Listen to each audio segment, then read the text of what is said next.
Hey everyone, Internet PCS book reader here. Today I want to talk about the Paris Library by Janet Skeslien Charles.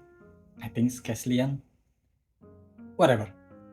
This book is apparently based on a real-life event when Nazi Germany attacked Paris in 1938, where some of the workers in the American Library in Paris managed to keep the library open for public, despite the attempt of the Nazi at the time to keep certain people, or Jews, to go to the library to read books or whatever. The library was more than bricks and books. Its mortar was people who cared. The story itself starts in 1939 Paris with Odile Saussure preparing to take the test to become the American Library librarian in the midst of rumor that the Nazis is going to attack. We also follow Lily in 1983, a teenager from Montana who got curious with her older neighborhood lady, Odile Gustafsson, who is nicknamed War Bride by the kids. Lily will find herself unable to contain her curiosity on Odile. Why is she so different from the other women she knew in her life? Why is she nicknamed War Bride? Who is she and what does Paris where Odile come from looks like? And the story will change perspective between these two, with Odile's life in Paris dealing with both the war and German occupation, and also with Lily's coming of age story as she starts losing her mother from an illness, and both of them will grow closer and start changing each other's life for the better. Let me first say that I quite enjoyed this book, but while it is a good story, there are a few glaring flaws to the storytelling. For starter, there's a bit too much exposition in a theme at world building and characters' background. Even the description on how people respond can feel unnecessarily long at times. Here's an example. I was in the middle of something. She spoke the words breezily as if she were president and needed to get back to running the domain of her bedroom. I'm writing a report, I remind her, since school came right after God, country, and football. Add those with how the two stories each have their own character arcs, which for the most part doesn't feel like they have anything to do with each other, besides Odile, who used to be in Paris, are now in Montana. So instead of those two stories elevating each other, it felt more like they're competing for screen time and interrupting each other.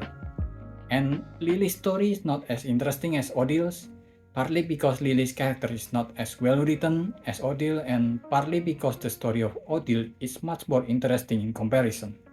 The two parts also make the story feels like there's too much going on.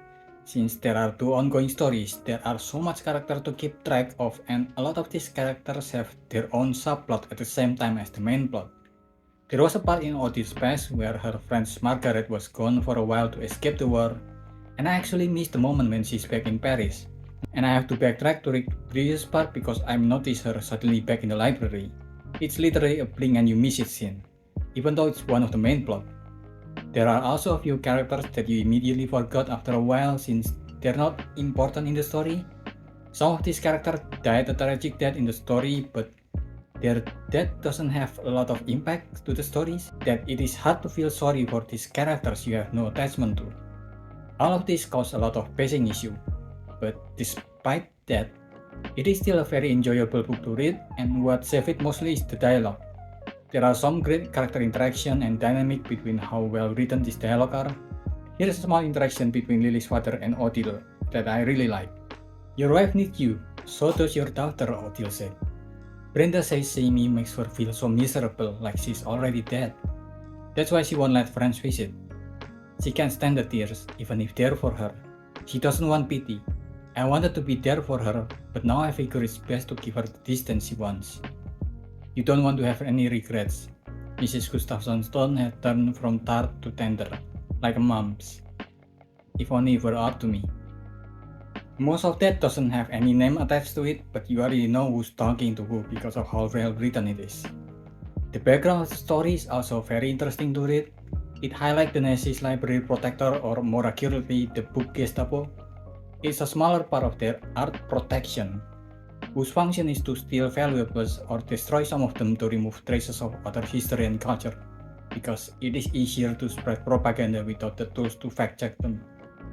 It also gave a spotlight to French involvement during German occupation in World War II, from the French citizens who are reporting Jews with false crimes so they can be captured because they are aiming for their house and belongings, to the French government involvement on capturing and sending the Jews to the German camps. I had fun reading this despite its flaw. A lot of the plot points that feels useless also found their use around the end of the book, and a lot of the conflict in the book does get resolved at the end. It definitely could use some trimmings, but it's still a solid read. I give it a 3.5. That's about it.